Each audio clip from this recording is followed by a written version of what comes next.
ইসলামের সবচেয়ে বড় বৈশিষ্ট্য হলো এটা সবসময় প্রাসঙ্গিক।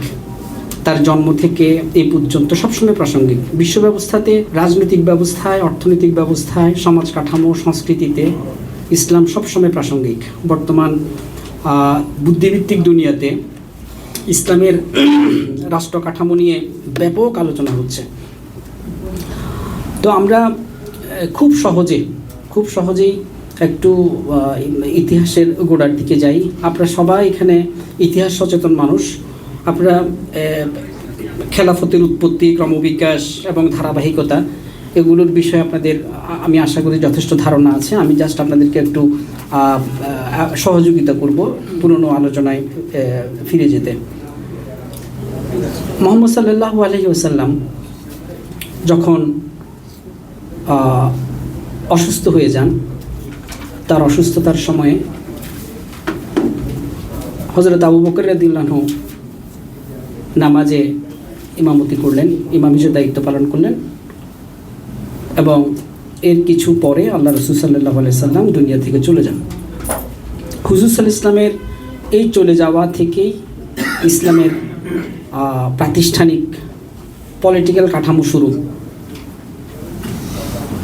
এবং এটা এত জটিল পরিস্থিতি ছিল, হযরত ওমরের মতো বাস্তববাদী লোক বললেন যে বলবে মোহাম্মদ মারা গেছে, আমি তাকে হত্যা করব।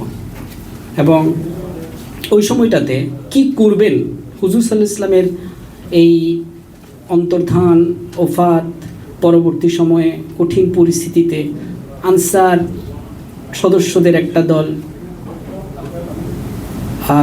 তারা সাকিফা বনু সাইদাতে গিয়ে সাদ বিন ওবাদার নেতৃত্বে তারা ঘোষণা করলেন যে আনসাররাই পরবর্তী প্রতিনিধি হবে এবং তারাই খলিফা নির্বাচন করবে। এই ঘটনা হযরত ওমরের কানে যাওয়ার পর হযরত ওমর রাদিয়াল্লাহু আনহু হযরত আবু বকর রাদিয়াল্লাহু আনহুকে নিয়ে দ্রুত সেখানে ছুটে গেলেন এবং তিনি আল্লাহ রাসূল সাল্লাল্লাহু আলাইহি ওয়াসাল্লামের একটি ঘোষণা শোনালেন। সেটা হলো খলিফা প্রতিনিধি কুরাইশ থেকেই হবে। এবং এই কঠিন পরিস্থিতিতে হযরত ওমর রাদিয়াল্লাহু আনহু হযরত আবু বকর রাদিয়াল্লাহু আনহুর হাতে বায়াত বা আনুগত্য করলেন। একটি বড় অংশ আনসারদের তখনও পর্যন্ত বায়াত গ্রহণ করেনি। হযরত আবু বকর রাদিয়াল্লাহু আনহুর অধ্যায় শুরু হলো 632 খ্রিস্টাব্দ ইসাই থেকে 634-এর কিছু অংশ। এই সময়টা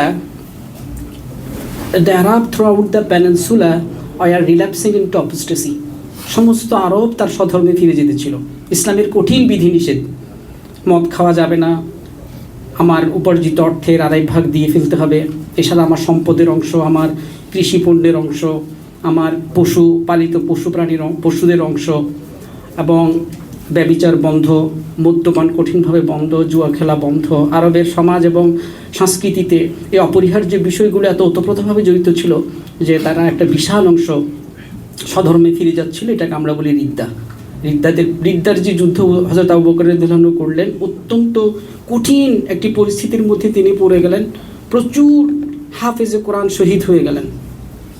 হ্যাঁ, তাকে বুলদানুর সুহাদা, সেই বিখ্যাত যুদ্ধ, সেই স্বধর্মত্যাগী বা ভণ্ড নবীদের বিরুদ্ধে আবু বকর রাদিয়াল্লাহু আনহু আল্লাহর রহমতে, আল্লাহর সহায়তায় তিনি জয়লাভ করলেন এবং আরবে স্বধর্মত্যাগীরা দমন হলো এবং অধিকাংশই আবার ইসলাম ধর্মে ফিরে আসলো। আবু বকর রাদিয়াল্লাহু আনহু তার ইন্তেকালের আগ মুহূর্তে হযরত ওমর রাদিয়াল্লাহু আনহুকে তার প্রতিনিধি হিসেবে নিয়োগদান করেন। এটা সম্পূর্ণ হযরত আবু বকর রাদিয়াল্লাহু আনহুর এখতিয়ার।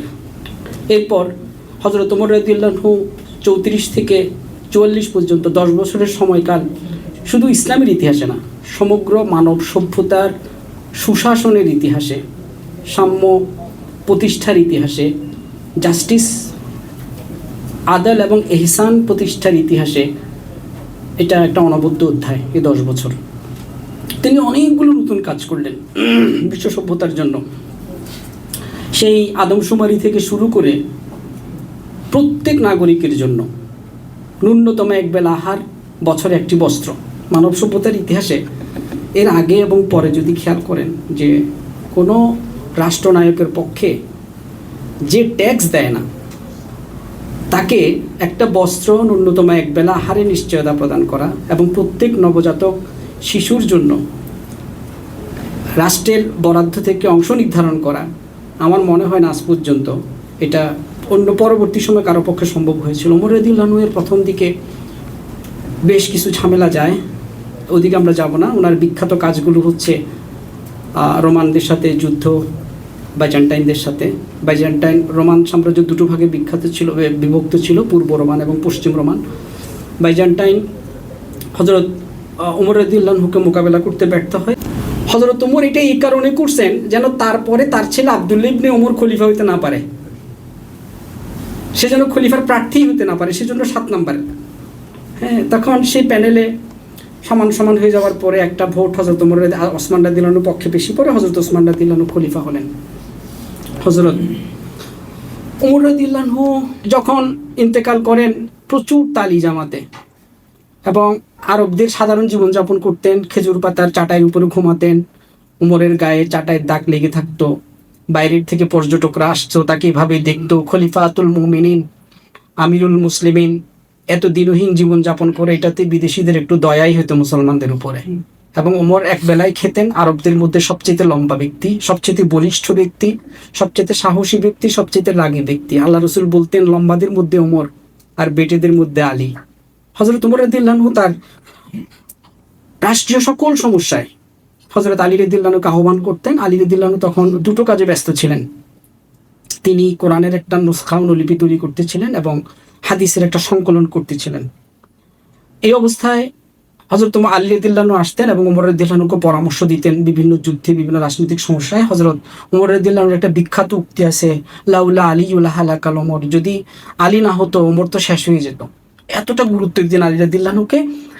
প্যানেলের নির্বাচনে হযরত ওসমান রাদিয়াল্লাহু আনহু জুন্নুরাইন খ্যাত, আল্লাহ রাসূল সাল্লাল্লাহু আলাইহি সাল্লামের সাহাবীদের মধ্যে সবচেয়ে ধনী, সবচেয়ে অমায়িক, সবচেয়ে সুন্দর, সুশ্রী, বলিষ্ঠ দেহের অধিকারী হযরত ওসমান ইবনে আফফান, সর্বস্ব ত্যাগকারী, সব ব্যবসা বাণিজ্য ত্যাগ করে ইসলামের জন্য যিনি সবচেয়ে বেশি দান করেছিলেন এবং যাকে আল্লাহ রাসূল সাল্লাল্লাহু আলাইহি ওয়াসাল্লাম এত তৃপ্ত এবং খুশি ছিলেন, তার উপর উনি বললেন আমার যদি আরেকটা কন্যা থাকতো, দুটো কন্যার মৃত্যুর পর আল্লাহ রাসূল বলছেন আমার যদি আরেকটা কন্যা থাকতো সেটা আমি তাকে দিতাম, তার কাছেই দিয়ে দিতাম। এত খুশি ছিলেন তার উপরে।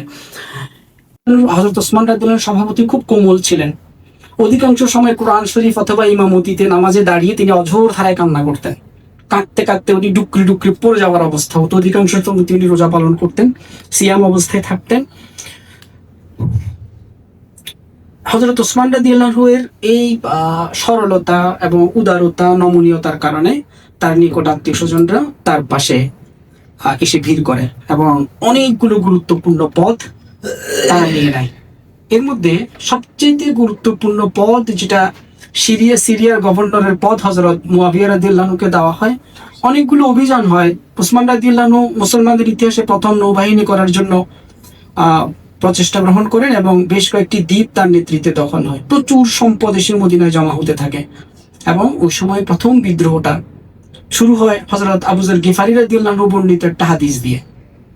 হযরত আবু যর গিফারি রাদিয়াল্লাহু আনহু বললেন যে আমি আল্লাহ রাসূল সাল্লাল্লাহু আলাইহি ওয়াসাল্লামকে বলতে শুনে বলি, আল্লাহ রাসূল সাল্লাল্লাহু আলাইহি ওয়াসাল্লাম বলেছেন যে সম্পত্তি পঞ্জীভূত করা যাবে না, জমা করতে পারবে না।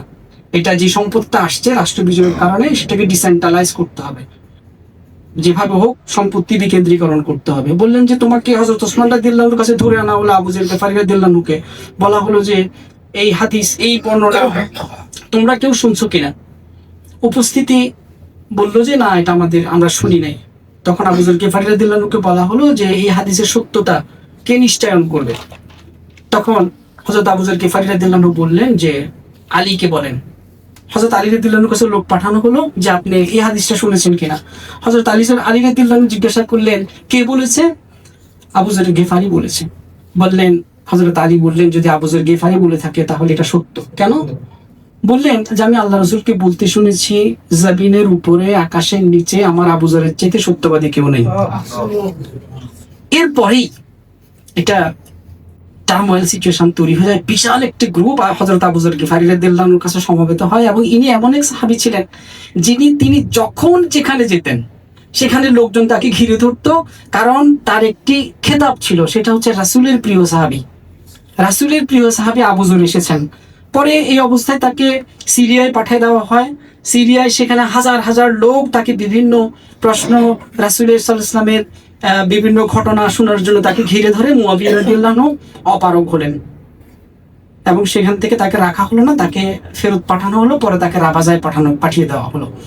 এই অভিযোগ হলো একটাই, সেটা হলো সম্পত্তি কেন্দ্রীভূত করা যাবে না, সম্পত্তি বিকেন্দ্রীকরণ করতে হবে, সমস্ত আরবের প্রত্যন্ত অঞ্চলে সম্পত্তিগুলোকে ডিস্ট্রিবিউট করে দিতে হবে। 2 নম্বর অভিযোগ ছিল তার নিকটাত্মীয় বিখ্যাত কূটনীতিবিদ মারওয়ান ইবনুল হাকামের দুর্নীতি, চিঠি জাল, নানান বিষয় আশয় নিয়ে তার বিরুদ্ধে অনেক অভিযোগ হয় এবং কোরআন সংকলন করেছিলেন। আপনারা জানেন যে রাসূল সাল্লাল্লাহু আলাইহি ওয়াসাল্লাম হযরত হাফসা রাদিয়াল্লাহু আনহার কাছে যেটা হযরত ওমর রাদিয়াল্লাহু আনহুর নেতৃত্বে সংরক্ষণ করা হয়েছিল, সেই কোরআনটি দেখে বাকি কোরআনগুলোকে তিনি পুড়িয়ে দিয়েছিলেন। আরো নানান অভিযোগ, এখন সময় তো খুব অল্প দিকে না যায়।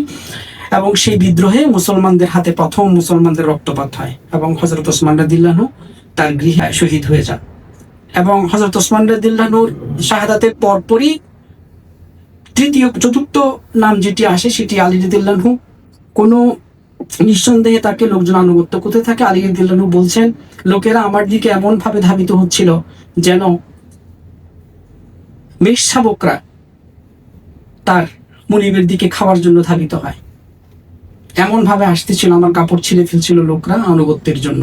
তিনি সবাই তার কাছে বায়াত গ্রহণ করলেন। আলী রাদিয়াল্লাহু আনহু 600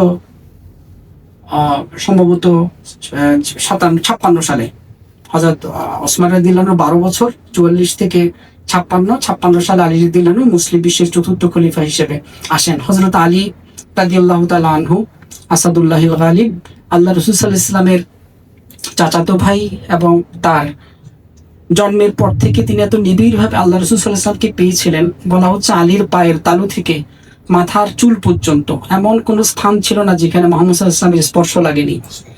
কারণ আল্লাহ রাসূল সাল্লাল্লাহু আলাইহি ওয়াসাল্লাম হযরত আলী রাদিয়াল্লাহু আনহুর জন্ম হয় বরাবর 600 খ্রিস্টাব্দে।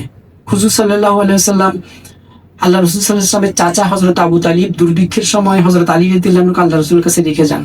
তিনি তাকে দোল দিতেন, তাকে খাওয়াতেন, তার মুখ থেকে খেজুর চিবাই আল্লাহ রাসূল সাল্লাল্লাহু আলাইহি ওয়াসাল্লাম হযরত আলী রাদিয়াল্লাহু আনহুকে খেতে দিতেন। সেই কারণে তার মুখ দিয়ে যে বক্তৃতা বের হতো এটাকে বলা হতো নাহাজুল বালাগা। এটা হচ্ছে বক্তৃতার ফলগু ধারা। তিনি যখন বক্তৃতা করতেন মানুষজন মুগ্ধ হয়ে শুনতেন। যুবক শ্রেণী তার গুণমুগ্ধ ভক্ত ছিলেন। সমস্ত আরবের সমস্ত যুবকরাই তার এত ভক্ত ছিলেন, আলী যেখানে যেতেন সেখানে সমাবেশ হয়ে যেত। একই সাথে বীরত্ব, একই সাথে পাণ্ডিত্যের অপূর্ব সমাহার খুব কম, পৃথিবীতে খুব কম ব্যক্তির ভিতরে সমবেত হয়েছিল। রাসূল সাল্লাল্লাহু আলাইহি ওয়াসাল্লাম যে বছর হজে যান সে বছর তিনি আলী রাদিয়াল্লাহু আনহুকে পাঠিয়েছিলেন ইয়ামেনের গাত্তানীদের কাছে। এর আগে 2 জন বিখ্যাত সাহাবী ব্যর্থ হয়েছিলেন। হযরত আলী রাদিয়াল্লাহু আনহু ইয়ামেনে গিয়ে তার অসাধারণ ব্যক্তিত্ব, পাণ্ডিত্য, বীরত্ব সবকিছু দিয়ে তাদেরকে মুগ্ধ করেছিলেন।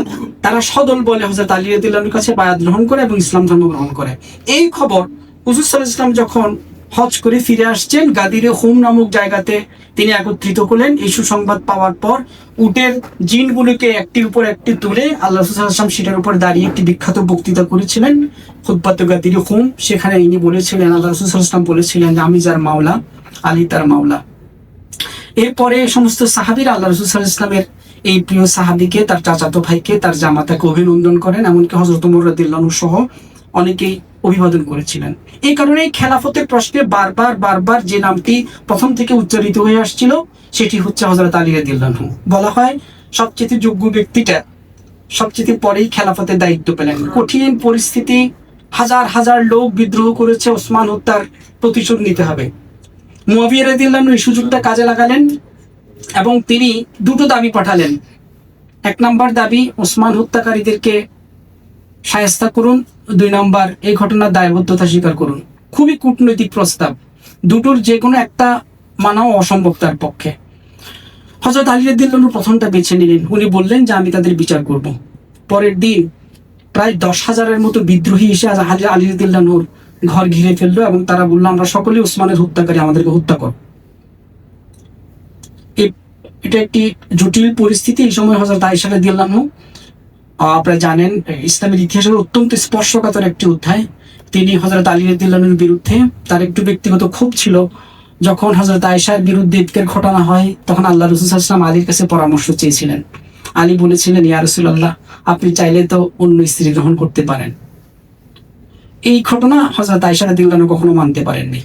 তো আপনারা জানেন কুষ্ঠের যুদ্ধ হয়, একটি ভয়াবহ যুদ্ধ, খুব কম রক্তপাতে হযরত আলী রাদিয়াল্লাহু আনহু এটিকে সমাধান করেন। আয়েশা সিদ্দিকাকে অত্যন্ত সম্মানের সাথে তিনি মদিনায় পাঠিয়ে দেন এবং এর পরবর্তীতে আয়েশা বলেছিলেন, আমার সাথে আলীর যা হয়েছে তা একজন শাশুড়ির সাথে জামাতার যা হয় এর চেয়ে বেশি কিছু নয়। শেষ ঘটনা। কিন্তু এই ঘটনাটাকে সামনে রেখে ওরিয়েন্টালিস্টরা এত বেশি হযরত আলীকে দোষারোপ, আয়েশা এবং আলী রাদিয়াল্লাহু আনহুকে দোষারোপ করেছেন যে ইসলামের ইতিহাসে রাজনৈতিক প্রেক্ষাপটে এটা খুবই গুরুত্বপূর্ণ ঘটনা হয়ে যায়। এরপরে সিফিনের ঘটনা আপনারা জানেন। মুয়াবিয়া রাদিয়াল্লাহু আনহু যেহেতু আলী রাদিয়াল্লাহু আনহুর হাতে বায়াত করেননি, সমস্ত সিরিয়াবাসীকে নিয়ে তিনি বিদ্রোহ ঘোষণা করেন।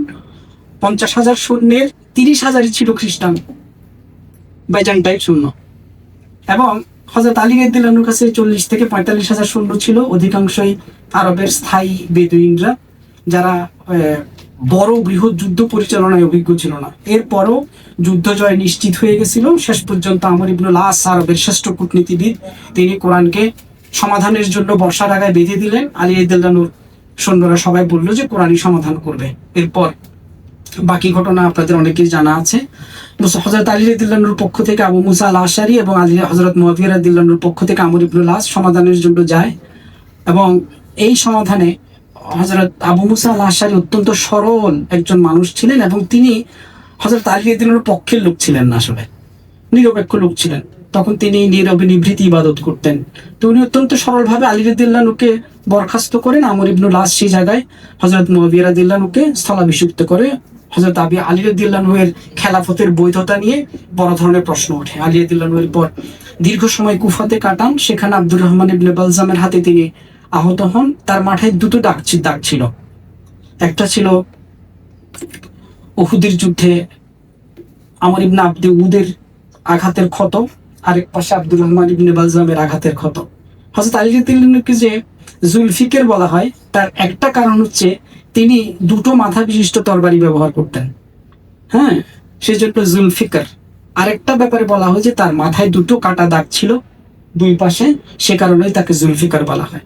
দুটো ইসলামের ইতিহাসে বোধহয় সবচেয়ে বেশি যুদ্ধে অংশগ্রহণ করা সাহাবী, সবচেয়ে বেশি আঘাতপ্রাপ্ত সাহাবী, সবচেয়ে বেশি প্রতিপক্ষকে আঘাতকারী সাহাবী, হুজুর সাল্লাল্লাহু আলাইহি ওয়াসাল্লামের জ্ঞান নগরীর দরজা এবং আল্লাহ রাসূল সাল্লাল্লাহু আলাইহি ওয়াসাল্লামের মাওলা খ্যাত হযরত আলী রাদিয়াল্লাহু আনহু শাহাদাত বরণ করলেন। এবং ইসলামের ইতিহাসে এই ঘটনাটির পরে এত অল্প সময়ে বিশাল 500 বছর ইতিহাস কিভাবে শেষ করব? আপনারা জানেন এরপর হযরত মুয়াবিয়া রাদিয়াল্লাহু আনহু ক্ষমতায় আসেন, আরবদের ইতিহাসে সবচেয়ে বিচক্ষণ এবং বড় রাজনীতিবিদ। ইনি বলতেন, যেখানে আমার কথা যথেষ্ট সেখানে আমি চাবুক ব্যবহার করি না, যেখানে চাবুক যথেষ্ট সেখানে আমি তরবারি ব্যবহার করি না, যেখানে আমার বন্ধুত্বের সম্পর্ক টিকিয়ে রাখা দরকার সামান্য সুতার উপরেও ঝুলে থাকে আমি সে সম্পর্ক নষ্ট করি না। তো ইনি অত্যন্ত বিচক্ষণ ছিলেন, উমাইয়াদের মধ্যে যোগ্যতম ব্যক্তি, কোনো সন্দেহ নেই। ইনি ইসলামের প্রথম রাজতন্ত্রের তার হাত ধরে আবির্ভাব হয়। এরপর তিনি অনেকগুলো কাজ করেছিলেন, তার মধ্যে একটা হলো কনস্টান্টিনোপল অবরোধ করেছিলেন তার ছেলে ইয়াজিদকে দিয়ে, এবং সেখানে নেতৃত্ব দিয়েছিলেন বিখ্যাত সাহাবী হযরত আবু আইয়ুব আল আনসারী রাদিয়াল্লাহু আনহু। এখনো তুরস্কে তার কবর অবস্থিত আছে, আইয়ুব সুলতানের মাজার বলে তারা। এরপর হযরত মুয়াবিয়া রাদিয়াল্লাহু আনহুর সময় ভূমধ্যসাগরীয় অনেকগুলো দ্বীপ মুসলমানরা দখল করে। অত্যন্ত যোগ্য শাসক ছিলেন, কিন্তু ইনি মৃত্যুর আগে একটি প্যানেল করেন আল্লাহ রাসূল সাল্লাল্লাহু আলাইহি ওয়াসাল্লামের বেশ কয়েকজন সাহাবীদেরকে নিয়ে, এবং তাদেরকে বল প্রয়োগ করে ইয়াজিদকে পরবর্তী প্রতিনিধি নির্ধারণ করা হয়। এইখান থেকে ইসলামের খুব কঠিন পরিস্থিতি শুরু হয়। একটি বড় গ্রুপ অংশ হযরত ইমাম হুসাইন রাদিয়াল্লাহু আনহুর নেতৃত্বে তারা রিভোল্ট করে, এবং ইয়াজিদকে তারা মানতে রাজি ছিল না, কারণ হযরত মুয়াবিয়া রাদিয়াল্লাহু আনহু সম্পর্কে তাদের খুব অভিযোগ ছিল না, কারণ হযরত হাসান রাদিয়াল্লাহু আনহু সম্পর্কে কাছে হযরত মুয়াবিয়ার একটি বিখ্যাত পত্র আছে। এই পত্রটির বিষয়বস্তু হচ্ছে এরকম: যদি তোমাকে আমি রাজকার্যে যোগ্য দেখতাম তাহলে আমি তোমার প্রতি প্রথমেই আনুগত্য করতাম। এখন তুমিই বলো তোমার পরিবর্তে কে? একটি খালি পৃষ্ঠা দিয়ে দিলেন, নিচে মুয়াবিয়া রাদিয়াল্লাহু আনহু সিগনেচার করা। মানে এই খালি পাতায় যেটা উত্তর দিবে মুয়াবিয়া মেনে নেবেন। হযরত হাসান রাদিয়াল্লাহু আনহু সেটা উত্তর দেন নাই। উনি রাজকার্যে আগ্রহী ছিলেন না, প্রচুর বিবাহ করছেন, প্রায় 100টা স্ত্রী পরিত্যাগ করছেন। তাকে বলা হয় আল মিতলাক।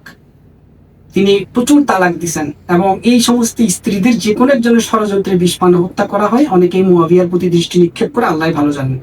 হাসান রাদিয়াল্লাহু আনহুর পরে হুসাইন রাদিয়াল্লাহু আনহু যখন ইয়াজিদের বিরুদ্ধে বিদ্রোহ করেন, ইয়াজিদ সেটার প্রতিশোধ গ্রহণ করেন এবং হযরত হুসাইন রাদিয়াল্লাহু আনহুকে কারবালার ময়দানে নৃশংসভাবে হত্যা করা হয়।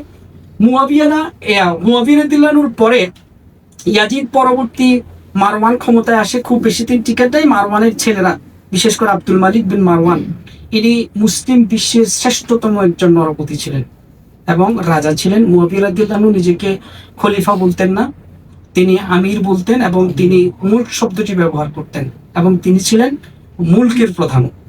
ইসলামের একটি নতুন শরিয়ার ব্যাখ্যা শুরু হয় এর পর থেকে। আচ্ছা, এরপরে একটু দেখেন, আব্দুল মালিক মুসলিম পৃথিবীর ইতিহাসের সেই ব্যক্তি যিনি আরবদের মধ্যে সবচেয়ে কঠিন জাতীয়তাবাদের রূপান্তর ঘটান এবং ইসলামের অনেকগুলি বিধিবিধান ইনি নাকচ করে দেন। ইনি ধর্মান্তরিত হওয়া, মাওয়ালি হওয়ার পথ রুদ্ধ করেন এবং মাওয়ালিদের কাছ থেকে ইনি খারাজ এবং জিজিয়া আদায় করতে শুরু করেন, যেটি ইসলামে কঠিনভাবে নিষেধ। তার অর্থ কোষাগার সমৃদ্ধ হয়। তিনি আরবের উমাইয়াদের মধ্যে সবচেয়ে বড় রাজকোষের মালিক হন। আধুনিক মুদ্রা চালু করেন, বিশুদ্ধ আরবি ভাষা চালু করেন রাষ্ট্রের সব জায়গায়। এখন আপনাদের প্রশ্ন জাগতে পারে, এর আগে উমাইয়াদের ভাষা কি ছিল? উমাইয়াদের রাষ্ট্রীয় ভাষা, রাজকাজে ব্যবহার করার ভাষা ছিল গ্রিক ভাষা। এটা পিকেহিটির রেফারেন্স দিয়ে বলছি। আরবি প্রবর্তনের আগে উমাইয়ারা গ্রিক ভাষা ব্যবহার করতেন। এরপরে আব্দুল মালিক বিন মারওয়ানের পরে আলু আলীদের সময় বিশ্ব বিজয় হয়। আপনারা জানেন পৃথিবীর 3টা মহাদেশে ইসলামের ঝান্ডা ওড়ে। তাদের কঠিন আচরণের কারণে নবমুসলিমদের উপরে, শিয়াদের উপরে, খারেজিদের উপরে প্রচন্ড বিদ্রোহ হয়। একটি বিশাল গণবিস্ফোরণ হয়। সেই গণবিস্ফোরণে খারেজিদের নেতৃত্বে দিয়েছিলেন আবু মুসা আল আশারি, আবু মুসলিম খোরাসানি এবং ওদিকে আবদুল্লাহ, যিনি আব্বাসীয়দের সেনাপতি ছিলেন। জাবের দ্বিতীয় যুদ্ধে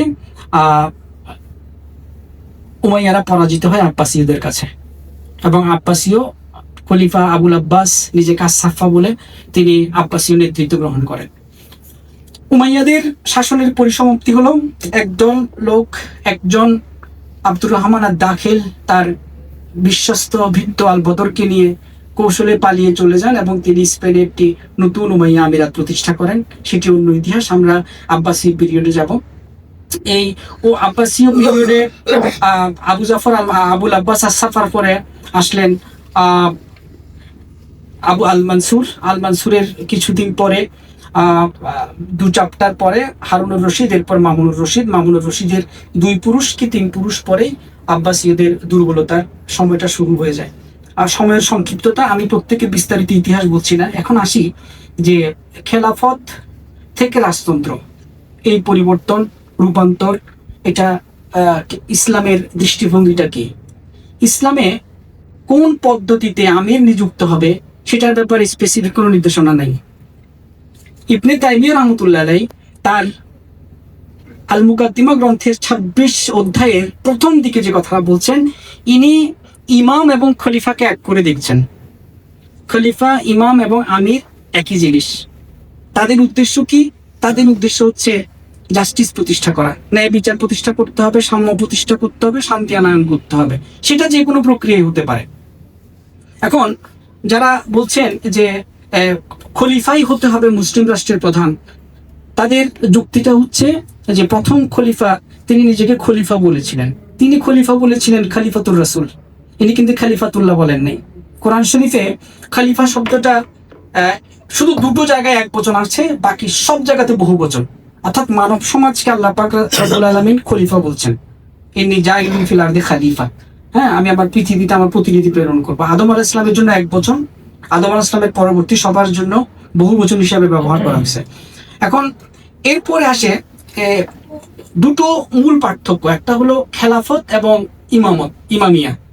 শিয়ারা বলছেন যে খলিফা না, রাষ্ট্রের প্রধান হবে ইমাম, এবং ইমাম হবে আল্লাহ রাসূল সাল্লাল্লাহু আলাইহি সাল্লামের বংশ থেকে অবশ্যই, এবং প্রত্যেক ইমামের নির্বাচনের প্রধান বৈশিষ্ট্য হচ্ছে তিনি আহলে বাইত হতে হবে এবং তার এই গুণাবলী থাকতে হবে। তিনি নিষ্পাপ নিষ্কলুষ হতে হবে, তার কোনো চারিত্রিক সমস্যা থাকতে পারবে না, এবং তিনি আধ্যাত্মিক ক্ষমতা সম্পন্ন, ওহী প্রত্যাদেশ পাওয়ার মতো ক্ষমতা তার থাকতে হবে, মানে আল্লাহর সাথে সংযোগের সরাসরি ক্ষমতা থাকতে হবে। আর আমাদের সুন্নি যারা আছি, আহলে সুন্নাত ওয়াল জামাত, আমরা বলছি খেলাফত আল্লাহর নির্ধারিত পথ। দ্বিতীয় খলিফা ওমর রাদিয়াল্লাহু আনহু নিজেকে কি বলতেন? উনি বলতেন খলিফাতুল খলিফা। পরবর্তী সময় এটা সংক্ষেপ হয়ে শুধু খলিফা হয়। 4 জন খলিফা ব্যবহার করেছেন, উমাইয়ারা এবং আব্বাসীয়রা। তারা বেশিরভাগ সময় নিজেদেরকে আমির বলতেন, অধিকাংশ সময় মুসলমানদের নেতা। এবং আল্লাহ রাসূল সাল্লাল্লাহু আলাইহি ওয়াসাল্লামের হাদিস, যদি 2 জনও থাকো তখন তার মধ্যে থেকে একজন আমির নির্বাচন করো, এই আল্লাহ রাসূল সাল্লাল্লাহু আলাইহি ওয়াসাল্লামের নির্দেশনা। এখন এই পরিবর্তনের নিয়ে যে ব্যাপক আলোচনা, যে খেলাফত, ইমামত, আমিরাত, এই সমস্ত বিষয়, সালতানাত, এই 4টা কনসেপ্টের মধ্যে কোনটা বেশি প্রায়োগিক? আমরা বলবো ইমাম ইবনে তাইমিয়া রহমতুল্লাহ আলাইহি, ইনি বলছেন যে কোনো একটি প্রক্রিয়ায় মুসলমানদের নেতা নির্বাচন হতে পারে, সেটা মুসলমানদের সমষ্টির অনুমোদনের ক্ষেত্রে হতে পারে, বিশেষ ব্যক্তিবর্গ একজনকে বাছাই করতে পারেন। আমরা যেটা মজলিসে শুরা হযরত ওমর রাদিয়াল্লাহু আনহু যে প্রক্রিয়াটা করলেন, যে কোনো একটা প্রক্রিয়ায় সবচেয়ে যোগ্য মুত্তাকি লোকটাই মুসলমানদের প্রতিনিধি হবে, এবং তার কাজ হবে সমাজে বা উম্মার ভেতরে ইনসাফ প্রতিষ্ঠা করা। ইবনে তাইমিয়া রাহমাতুল্লাহ আলাইহি পরিষ্কার ঘোষণা এটা। আচ্ছা, এরপর আরেকটা দল আছে, আমরা তাদেরকে মুতাজিলা বলি এবং খারেজি। এই দুটো সম্প্রদায়ের মতামত হলো যে মুসলমানদের জন্য খলিফা, ইমাম, সুলতান, আমির কোনোটা আবশ্যিক নয়। একজন আমির ব্যতীত রাষ্ট্র পরিচালনা সম্ভব যদি সেই সমাজে মানুষজন নৈতিকভাবে উন্নত হয়। সেখানে সুনির্দিষ্ট কোনো আমির, কোনো খলিফা, কোনো সুলতানের প্রয়োজন নেই।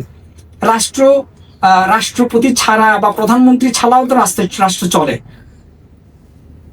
চলে তো। ইন্টারিম গভর্নমেন্ট চলছে না?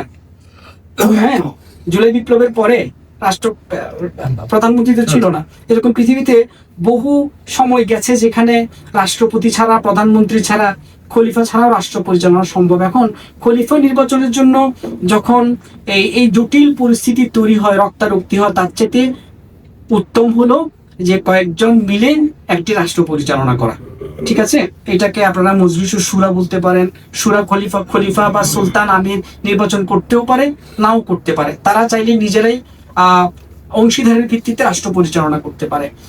এটা নিয়ে এত বিতর্কের কিছু নাই। আমাদের রাষ্ট্রটা ভালোভাবে আদল ওয়াল ইহসানের ভিত্তিতে চলতে হবে, এটাই হচ্ছে মূল কথা। এখন এই শরিয়া ভিত্তিক রাষ্ট্র পসিবল কিনা, খুব আদনান মাসরুর আলোচনার প্রথম দিকে বলছেন, খুবই প্রাসঙ্গিক একটি বিষয় এখন, যে শরিয়া ভিত্তিক রাষ্ট্র পসিবল কিনা। হযরত ওমর রাদিয়াল্লাহু আনহু যে রাষ্ট্র পরিচালনা করছেন, সে রাষ্ট্র ছিল একটি আদর্শিক রাষ্ট্র। অধিকাংশ লোক ছিলেন ভালো, সৎ, ন্যায়পরায়ণ এবং রাষ্ট্রের প্রতি অনুগত, খলিফার প্রতি আনুগত্য প্রবণ। বর্তমানে আমাদের যেই সমাজ বা রাষ্ট্র কাঠামো চলছে, এখানে যে নৈতিক স্ট্রাকচার দরকার সেটা অবক্ষয় হয়ে গেছে, সেটা নাই। এই অবস্থায় এখানে ইসলামী হুকুমত কতটুকু টেকসই, সেটা নিয়ে ব্যাপক গবেষণার দাবি রাখে। ওয়াইল হাল্লাক একজন বিখ্যাত স্কলার, তার একটা বিখ্যাত বই আছে, বহুল আলোচিত পৃথিবীতে এখন, ইম্পসিবল স্টেট। সেই বইতে তিনি এই বিষয়গুলো খুব ব্যাপকভাবে আলোচনা করছেন।